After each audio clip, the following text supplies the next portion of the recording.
you're not going to run it better than MAA. They have built a machine. Their asset management is on point. They're vertically integrated. Allocating is sometimes more important than your going in yield. And so they're saying, look, I just have to get this money out. The motivations for the big buyers are different than I think most investors.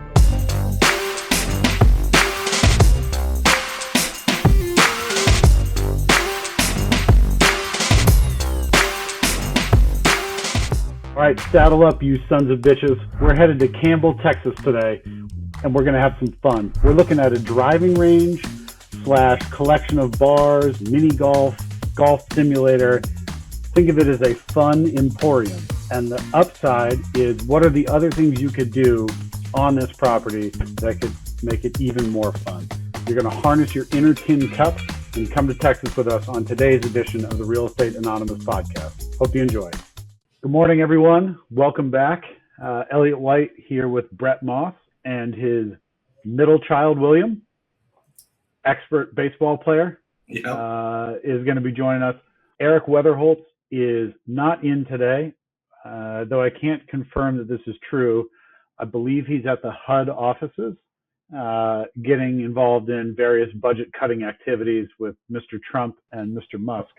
Yeah. So when Eric is back, you should feel free to reach out to him. And again, if anyone has any real estate related concerns that they would like HUD to address, please reach out to Eric directly. I'm happy to share his cell phone number, his email. You can really get a hold of him. He tends to work late, so if you want to text him, I'd say something after 11 is the best time to get a hold of him. Right. And if you need 40-year amortizations or 50-year amortizations, he's probably your guy going forward. Whatever you need. Our wonderful co-host is your guy. Right. We got a guy, Eric at HUD. So we got a fun one today. I am really excited about this one. Not going to bury the lead. We are looking at a kind of rural driving range, golf and sports club, bar, outdoor complex. It's going to be a lot of fun. But before we get into it, Brett, you want to give us a little flavor as to what we didn't catch up last week. You were out at NMHC. No, you were not. You bailed on NMHC. Yeah.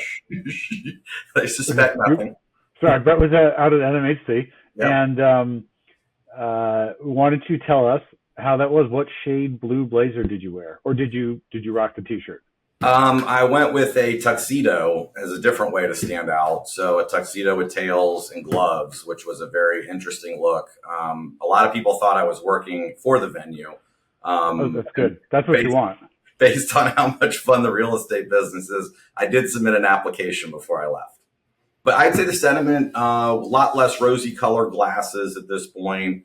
I feel like the last 2 years, everybody said interest rates are going to get cut 58 times. We're going to go back to zero, and we're going to get back to a two-cap market. And that ain't happening. And so I would say, from my perspective, it seems that the gap between pricing expectations for buyers and sellers is as close as it's been in a long time. Yeah. Not saying we're all the way there. And I think the general market consensus is we've settled into an interest rate environment, which is going to be what it's going to be for the foreseeable future. So when you think about, because I was curious about this issue, so you have clients who are big REITs, I would assume. And we're not going to name the REITs, but several of these REITs have holdings on their books that they are internally valuing at a 4.5 cap, 4 3/4 cap. They're on these calls with the analysts talking about, our net asset value is X because we value these holdings at a 4.5 cap. Well, the market's not trading at a 4.5 cap right now, at least not for the most part. Maybe it's trading at a 5 or 5.5 or what have you.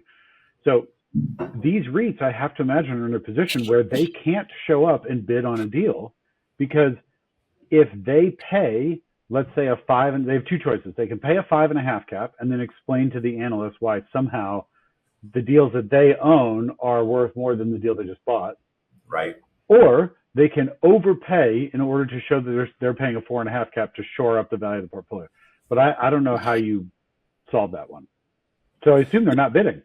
I would say that, and I haven't looked in a while, but it did seem to me for a while there that, and let me even take a step back. And obviously I'm really, really smarter than everyone on Wall Street. But I do have a lot of conviction about this next comment where Wall Street is still trying to figure out the commercial real estate industry. I feel like it's certainly advanced a lot in the last, I think that real estate became its own GIC code or GIT code on Wall Street. So like they dedicated analysts spending more time. But if you look during COVID and even after COVID, like the implied cap rates for some of these publicly traded REITs were north of a 6, and your marketing deals out there, even as rates start going up, and you're like, you need to pay us a 5.25. And my whole thesis there, it's kind of the law of relativity where, okay, I can invest with Mid-America or Camden or one of these 2 REITs that I think are positioned in really strategic locations, MAA in particular, but Camden's done a good job with Sunbelt. But to think that you could buy MAA stock or Camden stock for north of a 6, or you could buy a 5.25 cap on a single deal and you could run it better than them was always one of the things that kind of broke down. And then even when like the 2-year treasury was like a 5.25, it's kind of like, what would you rather do? Buy a cool real estate deal for a 5.25 or buy a 2-year treasury that's backed by the United States government for 5.25? You're not going to run it better than MAA. No, they have built a machine. Their asset management is on point. They're vertically integrated. The best you can hope for if you're bidding on an MAA deal is that they have created a widget factory that you can step in and continue to manage. Right. But if you're looking at their books and thinking, oh, we're going to shave expenses here, we're going to push rent, I promise you, those guys are sharp. Right. So, yeah, we've been bidding on some stuff. We continue to see that a lot of the pressure from buyers is 2000s and newer, like a mandate. Oh, we need to buy 2000s and newer. And so no one is showing up to bid on these 70s and 80s deals. You and I chatted about this a bit yesterday. We actually did have a real business call yesterday. We had a real legitimate conversation about this yesterday. We were being adults for a minute. I'm a buyer of that stuff. Mm-hmm. People hate my fucking offer. I don't even underwrite it. I just send out offers at $40,000 a door, and people, varying degrees of, and then, but we're seeing some of that stuff start to come around. Debt funds are taking it back. They're looking for creative exits, and no one is around to buy it. Right. So I do think you're going to be able to get, if you can buy a 70s, 80s built deal at a really great basis, if you buy it for 35 or 40 a door and you put 10 or 15 into it, and then a couple years later you sell it for 70, you're thrilled. You don't have to sell it at 120, 140 a door, 150. Like the bar for it being a home run is just much more attainable. So right. I do think that stuff is interesting. I don't think there's any point in bidding on a 2012 built deal right now because everyone's bidding on it. You're getting 40 or 50 bids. So. And the really big boys, the super institutional guys are playing in that space, and they're saying, we'll take a sub 5 cap today to place the money. And we know it's going to be okay over a 5 or 7 year hold period, but they've got more money than everyone else, and they're willing to take a lower yield than everyone else. But I think as we talk, this is a herd mentality. So once you start to see some of the really big guys making moves, it's not long after everybody follows in suit, it seems. Yeah. And those guys, an important point you just made is the motivations for the big buyers are different than I think most investors. It's not that they're bad at their job or that they don't care about yield, or there's a different fundamental driver. They have raised $4 billion. Their, Sunbelt multifamily acquisitions team has a $1 billion quota that's split up amongst 10 acquisition guys who each have to get $100 million out this year. Right. They have to allocate, and allocating is sometimes more important than your going in yield. And so they're saying, look, I just have to get this money out. Right. And now I don't know that that's necessarily the best thing for their LPs, but it's kind of this machine that they've created. Right. So when you're bidding on a deal, especially on a bigger deal, we have this problem because we bid on bigger stuff, you routinely find yourself going, how the hell does this make sense? Am I an idiot or are they idiots? And the more accurate answer is it's really neither. You just have different motivations. It's apples to oranges. And yeah, it is. So William, kind of on the topic of kind of the big apartment conference that was last week, you had your first baseball practice. And I think asked William how his first baseball practice went last night when he got home. And what'd you say? I hit like shit and feel like shit. Okay, so you hit like shit and feel like shit. So that's a great analogy or metaphor for the commercial real estate business over the last couple of years, where buyers play like crap and sellers play like crap, but we can only get better. We're going to go back to practice the next day. I hit like shit and I fielded like shit. That is pretty spot on. Truth by William Moss. So I'm excited to talk about this deal today. It is Heartline's Top Tracer Golf and Sports Club. We're in Campbell, Texas. And I will tell you, before we even review this deal, we always kind of at the end ask if someone's a buyer. I'm already a buyer.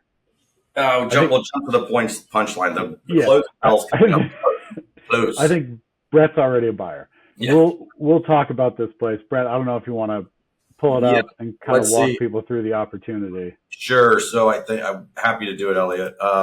Let's see here. So there's a video that we'll play just a portion of here, which I think will do a better job than you or I probably explaining this, and will be sensitive to folks that might be in the car or else. A feel for the property here. So you got 26 acres, and then you kind of jump forward here to you got a driving range, which looks pretty cool. It almost looks like some bohemian shacks here. Which appear to be good for beer drinking and hanging out. I mean, yeah. You got some golf carts, some golf balls. I mean, I could spend some time in this place. Yeah. Oh, that's a sweet light rig. I like that. I think that gives folks probably a pretty good flavor for this. Yeah. So it is, and if you don't have it on video, it's kind of like a country Topgolf. Is that fair? Yeah. It's almost got like a beach bar vibe to it too, which is pretty cool. It is just some stats on this place. I believe it's on 26 acres. Yeah, 26 acres. That's right. 8,000 square feet of quote unquote improved structures, which basically look like metal buildings. So you're about an hour northeast of Dallas, and it's still a pretty rural area. I don't think that folks in Campbell are building their life around Dallas being the economic center, but there's employment around here. There's a number of different things going on, and this seems like this is the kind of place that if you had a couple of bucks, you could kind of retire, run this place yourself. I mean, you might need, one or two employees, but it's not like a big lift. You're not talking about a huge organization. And you'd hang out here and have a shitload of fun. They've got 15 Top Tracer driving bays. It was built in, I think, 2023 and 2024. So we've got 15 bays, 5 of which are VIP, and I believe they have their own bar and their own dedicated bathrooms. And then 10 are public. They've got golf simulators. They're putting in an 18-hole mini golf course. There's this track that you can see in the video that kind of drives around the property.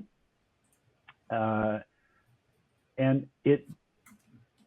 what else does it have? I think it has a restaurant. Yep. 2 indoor bars, 3 outdoor bars. It seems adequate for 8,000 square feet. Yes, it's 8,000 square feet, 9,000 square feet, and like 8,000 of it is dedicated to serving beer. Right. I got to tell you, this place seems like a shitload of fun. Now, whether it's worth $4.5 million or not, I don't know. We'll dig in and we'll try and triangulate that. But just the fundamental thing of like, do I understand why we always say, do I understand why people would want to live here? We're talking about multifamily. Right. Brett, do you understand why people would hang out here and drink some beer and pass the time? I totally do. I mean, I think you in particular, I'm not even sure if you're a golfer, but you would do a heck of a job giving people a hard time just kind of sitting behind the golfers with maybe a cold beverage in your hand. Yeah, I'm built for that. Yeah. And I think the other thing that golf is a little too stuffy for me at times, and people take themselves a little too seriously around certain golf courses. But I like the fact that won't happen here. Yeah, there's dudes in jeans, cargo shorts, Birkenstocks, which is more of my style, I would say. Yeah, absolutely. This, no, there's not going to be any pretension here. This will be just people hanging out. Yeah, it seems like you could probably come here with your kids, let them just sort of run amok. I think we were sort of joking around before, but there's probably an endless amount of fun shit to do. You could, set up an arcade. You could set up paintball targets way in the back. You got plenty of land here. You could Hell, you could shoot skeet outside. I mean, the neighbors might be unhappy about that, but there's just Are there any? it feels like to me, and I grew up in the middle of nowhere. I grew up in a real redneck town. I absolutely get the appeal, and I think you could just sort of sit there one day drinking beer and go, shit, it'd be fun, and turn that into it could be throwing firecrackers at cans. I don't think it really matters, but I'm sure you could just think, I'm going to do a fun thing here. I got plenty of land, and we'll see how it goes, and we'll charge people, $10 an hour to come out here and shoot skeet. Right. Who knows? Yeah, no, I think it kind of has, since we haven't used the term vibes yet, I would say this kind of seems like a place Kevin Costner would have been hanging out during the movie Tin Cup. Yeah, for sure. Is that fair? There's definitely going to be a couple ringers there. There'll be a guy sitting there in cargo shorts and New Balances, and he can put shape on any drive. He can hit at any distance. There's going to be a few hustlers here. And I think probably this would be a place you could get John Daly to do a guest appearance too. Fly him down from Fayetteville, and he and his son maybe could do like a celebrity type thing. That might be like a good rebranding, reopening type situation. Yep. I think it was probably the great John Daly line in one of those documentaries was, and he's obviously had a pretty storied past with some big wins on the PGA. He's won 2 majors, but has had some challenges with substance abuse, which I don't take lightly, nor am I making fun of, but he's doing an interview and somebody says, so like, you no longer drink anymore, do you? He's like, nope, I don't drink at all anymore. I just drink light beer and Diet Coke. So you're kind of like, yeah, whatever works for you, John. If that's working, just keep doing you, man. I think we've answered very clearly, why would this be a viable business here? The question, of course, gets down to pricing. Right. And I do think the person who buys this is just going to be an owner-operator who thinks, you know what? I made a couple bucks doing a totally unrelated thing. This seems like a fun thing for me. I'd like to make enough money to keep the lights on. I don't want this to, be a thing I have to feed every month. So I got my operating costs. I want to pay my staff well. I want to hang out with some friends. I'll be down here on Friday nights checking on things. Mm-hmm. And I think you're almost solving for that. Like, can I, not a break even, but can my income exceed my expenses by 10, 15%? And if that's true, I'm happy. So what does that look like? There's no financials. So they're asking $4.5 million. Right. On a price per square foot for a 9,000 square foot thing. That's obviously too high, but you're not buying just a 9,000 square foot building. That's the bar and restaurant and clubhouse and, the bays and stuff. And you've got 26 acres and there's a whole kind of bunch of infrastructure that's already been put in place. So, another way to look at it is you're paying $4.5 million for 26 acres, which also seems fine. That doesn't seem offensive. Doesn't seem offensive. I don't think, granted, you're right off the highway on I-30. I don't know that you get a big redevelopment push here, but what is interesting to me is Route 24, you're right off I-30, which is the main east-west thoroughfare in Texas. So you're literally butting up against the highway. So there's thousands of cars. You can put up a billboard. I'm sure there's additional billboard revenue you could get. But Route 24 also looks like it dead ends into the highway. So you have this piece of land that is at probably a pretty busy intersection. Yeah. So the covered land play to me is not, is eventually going to become mixed use and a lifestyle center. I just don't think that's viable. But I think what you could have is, a Buc-ee's, a Target, a Speedway, some place that is a direct beneficiary of a lot of traffic. Right. Comes along and says, we're gonna put an HEB here. This seems like a good spot for, something like that. And that, I think, could be, you can't underwrite it because you don't know if it'll ever happen. But that could be just sort of like an interesting bit of found upside for this thing that you bought just to have some fun with. Right. And I don't know much about Greenville, Texas, but just looking at the aerial here, it's not a huge metropolis by any stretch of the imagination, but it's not a dot on the map either. Right. Yeah. And if you also just think about like the DFW or Dallas Fort Worth Metroplex, and how much that's grown. And I think I've mentioned this on prior podcasts, but having gone to college in Dallas and graduated in '03, but seeing what's played out up in Frisco and now even pushing up, Plano, Frisco, and now pushing up to Prosper, like those are places you would have never gone in Dallas, Right. 20 years ago. And now it's kind of ground zero for corporate headquarters after corporate headquarters, Dallas Cowboys. So, I mean, again, I don't think it's happening tomorrow or in the next 5 years, probably next 10 years, but it's not out of the realm of possibility to say 10 years from now, this is probably much more infill than it is today, that doesn't make sense, but you know what I'm saying. Yeah. Yeah. I'm trying to find, we found this on LoopNet. So if people are wondering, where do you find these things? We found this on LoopNet. There's all kinds of things like this out there. I do not see, and Brett, I don't think you've seen any type of financials. So the conversation, it looks like the guy's selling it himself. I think the conversation really is you just have to get comfortable with, because you're buying a collection of businesses. It's real estate with a bar, restaurant that you operate, and a driving range and mini golf. You're buying just a complex. Right. And so I think I wouldn't know how to begin valuing this, but if I were going to guess, I would say I need to figure out what I think my average monthly income from all of those sources could look like, Sure. averaged out throughout the year.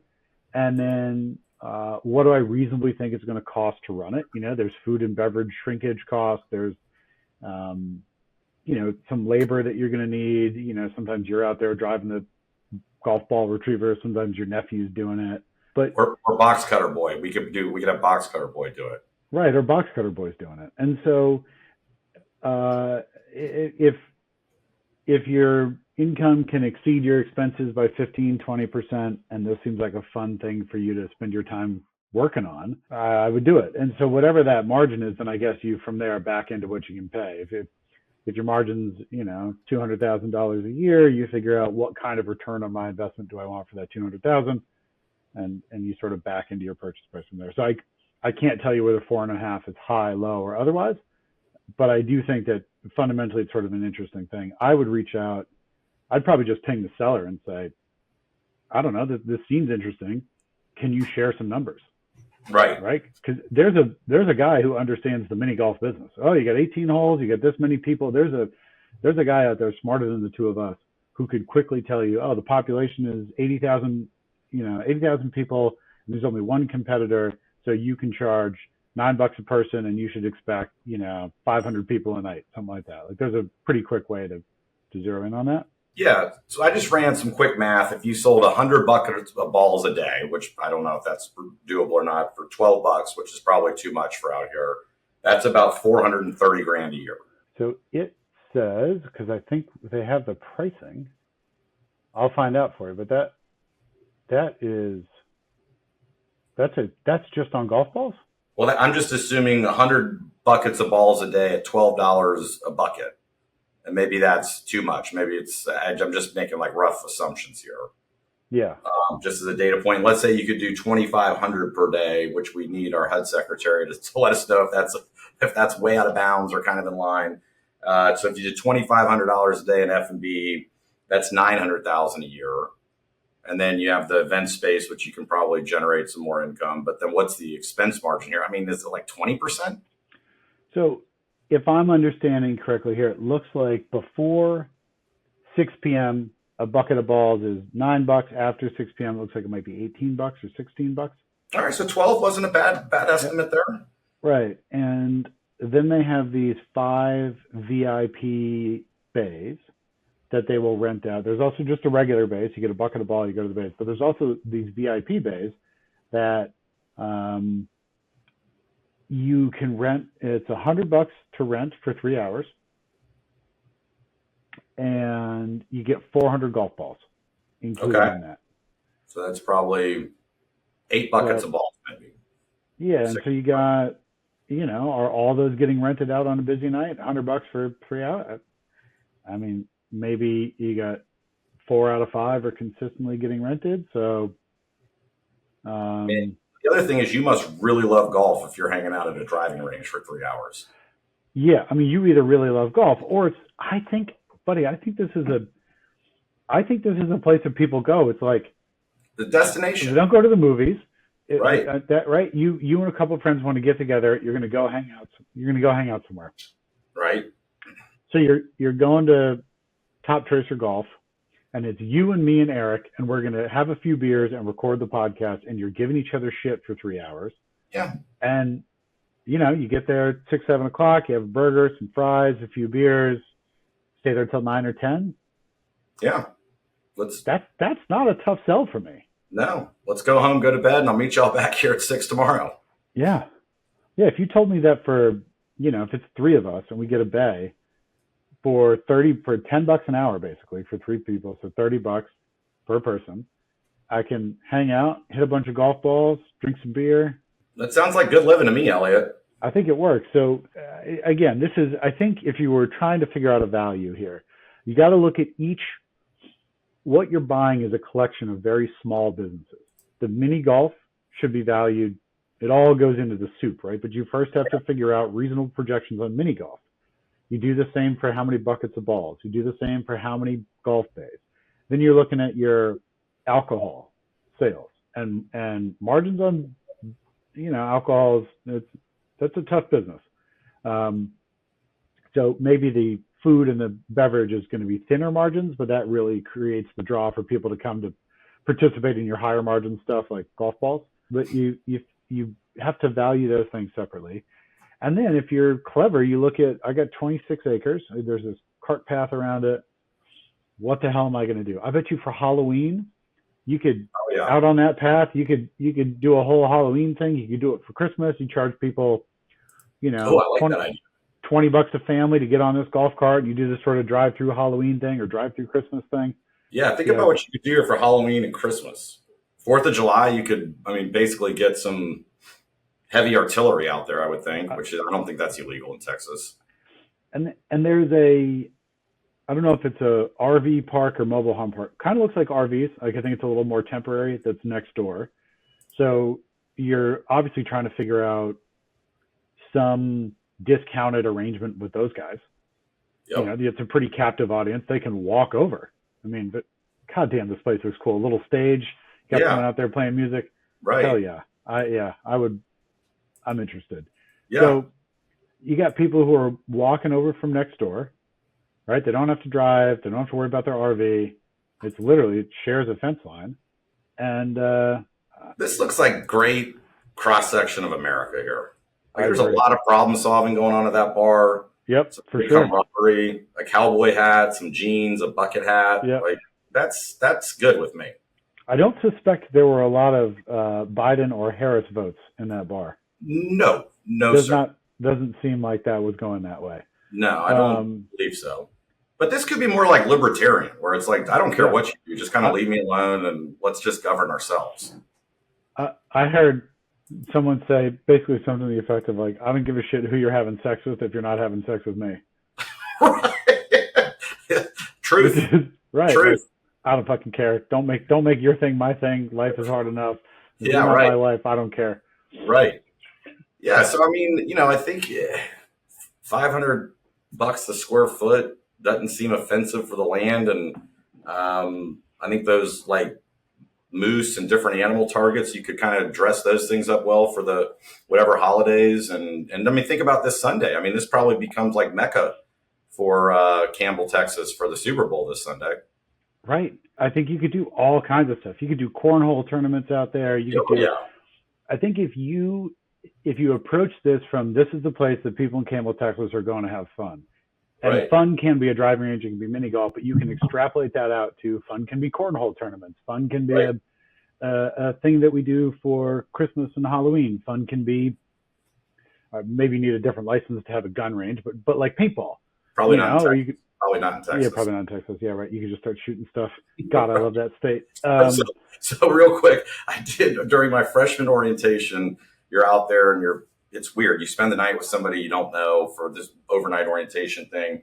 And so you're kind of messing around with people you don't know at night. And this one girl from Southern California asked totally seriously, this 18-year-old girl says to like whoever our, I don't know, counselor was or whatever that guy on the floor of your dorm is, She said, I have a serious question. I think I understand that it's okay to murder somebody in Texas. And I looked at her and I said, I don't know much, but that is not true. That doesn't sound correct. No, that's not true. I do know that in Texas for a long time, even when it was at some point, they're like, all right, I guess we agree that it's illegal to be drunk and driving. Fine. But it was not illegal to have a drink while you were driving. Like, you couldn't be drunk. Right. But there was a period of time in Texas where they were like, I'm not going to tell this rancher that after a hard day's work, he can't drive home sipping a cold beer. Yep. I'm not going to do that. So it was like, you can have an open container. You just have to be under a certain limit. I think that has now changed, unfortunately. But well, the other rule in Texas, which still has blown my dad's mind, was for freshman parents weekend. We went out to dinner and I ordered a drink and he's like, what are you doing? And I'm like, no, in Texas, it's okay. If your parents are with you, you can order a drink. And he's like, dude, what are you talking about? We're at a pretty nice restaurant this parents weekend. And sure enough, the waitress was like, he's right. That's 100% right. What would you like to drink again? And he was just he's right. baffled. The next morning was the first thing he said. He's like, I still can't believe that's legal. Yeah. He's like, I know you're drinking, but like, I can't believe you ordered a drink last night and they served it to you at a nice restaurant. That is often in Texas. People go, I can't believe that's legal. Yeah. Well, I live in Florida, so there's a lot of stuff here. Where maybe in Florida, it's just, I can't believe that happened in Florida. They've got an indoor golf simulator here too, just sort of jumping around. And those things are fun. I mean, you can play all different courses if the weather's not great, or if you're just sort of there on your own, you get tired of just hitting balls. You can. I think that they have correctly zeroed in on this is supposed to be the fun emporium, and so craft your business around that. I couldn't tell you what it's worth. No. $4.5 million, maybe wildly overpriced. It may be a steal. I don't know.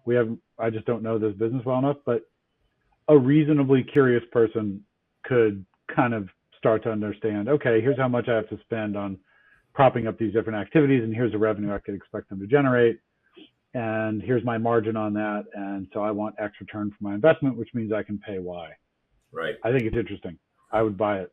I think we've left out one upside potential here, Elliot, in terms of activating some of the excess land, and both of us spending a lot of time in the multifamily arena. The hottest new amenity, without a doubt, in my opinion, is these pickleball courts that are going in.